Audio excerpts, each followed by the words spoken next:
Hola, ¿cómo están? Hoy vamos a hablar sobre la esclavitud en la época griega.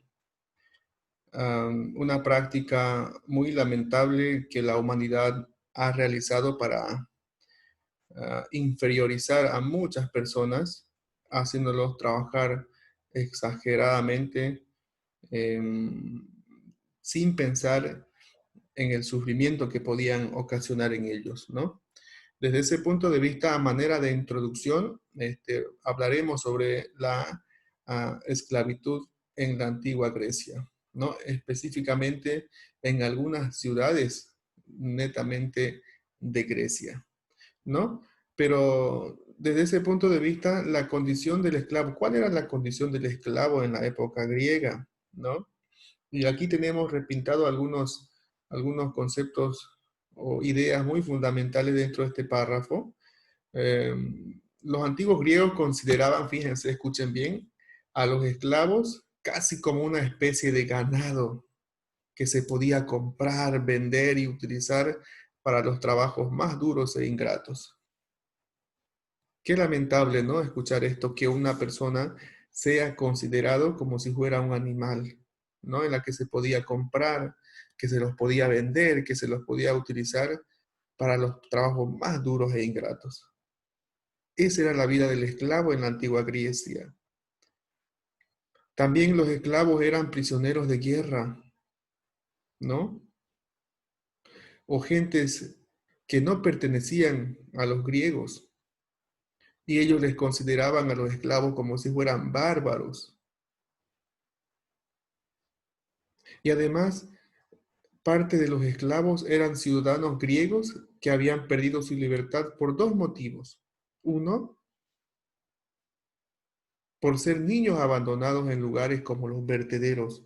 A los niños los botaban en las basuras. Y esos niños que estaban botados en las basuras eran recogidos, ¿no? Por algunos mercaderes. Y una vez que los recogían esos mercaderes, se hacían como propietarios de esos niños y al mismo tiempo, y cuando iban creciendo, les convertían en esclavos y los vendían. O algunos niños que eran abandonados morían ahí. Entonces es lamentable cómo ha sucedido en la antigua Grecia, ¿no?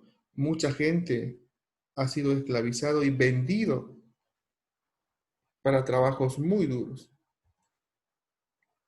Pero el precio de la esclavitud en la antigua Grecia, sobre todo en estas ciudades, Atenas, Corinto, Delos, Egina o Éfeso, ¿no?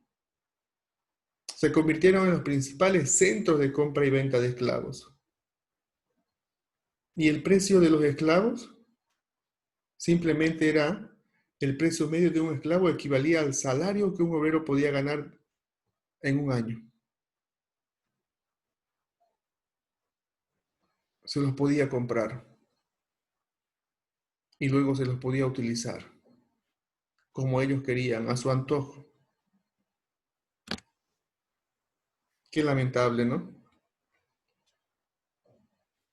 Y los esclavos estaban destinados a tareas que iban desde la explotación minera hasta las faenas agrícolas. En las minerías y también el trabajo agrícola estaban los esclavos.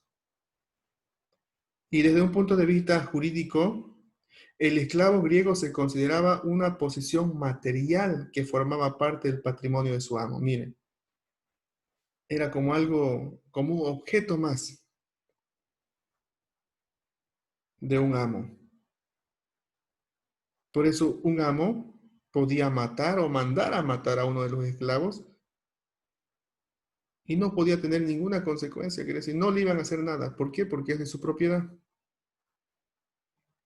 Por lo tanto, un esclavo no tenía más derechos que un animal de un ganado, ¿no? Fíjense, hasta qué punto se ha llegado a tratar mal a los esclavos en esa época.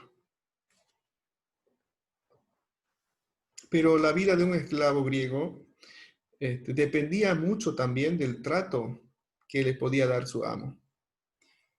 Por eso algunos autores destacados, como por ejemplo Genofonte o Esquilo, son grandes escritores griegos, les han recomendado a los amos, ¿no?, en sus escritos, que deben tratar bien a los esclavos, porque si no les trataban bien, ¿no?, los esclavos tratarían de huir o conspirar contra el amo.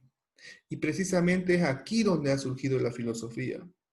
Cuando los esclavos un día se dieron cuenta de que estaban siendo utilizados, maltratados, humillados, y se levantaron contra sus amos, preguntándose, pero si somos personas, si somos igual que ellos, ¿por qué nos maltratan? ¿Por qué no nos unimos?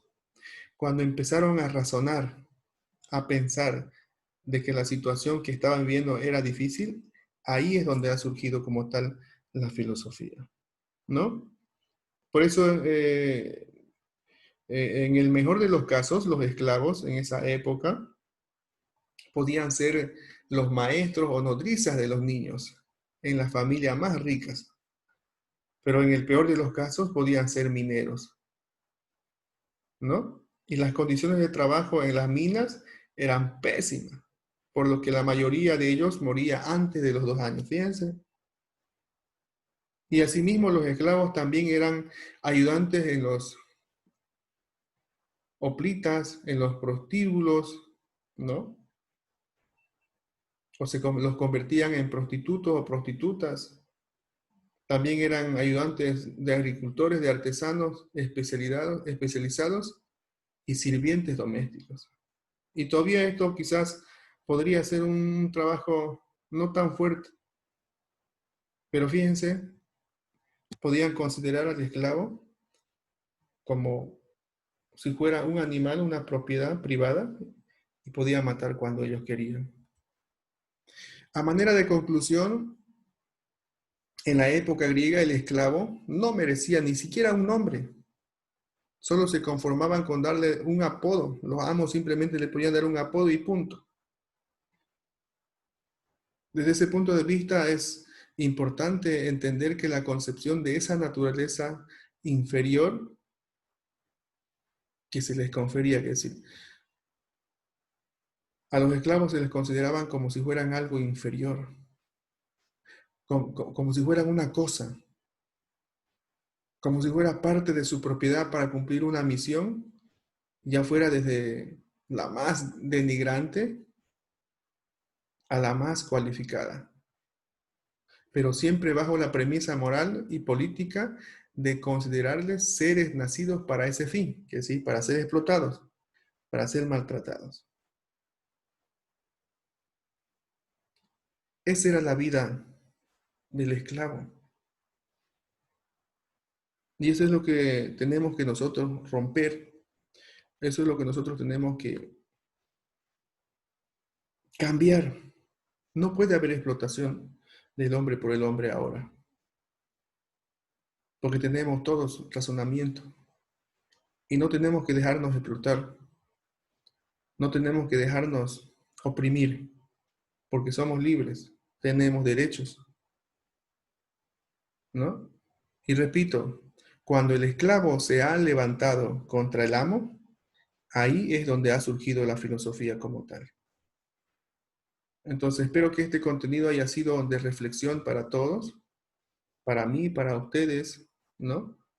Y que aprendamos de esto, que las personas valemos mucho y no podemos ser tratados como una propiedad privada.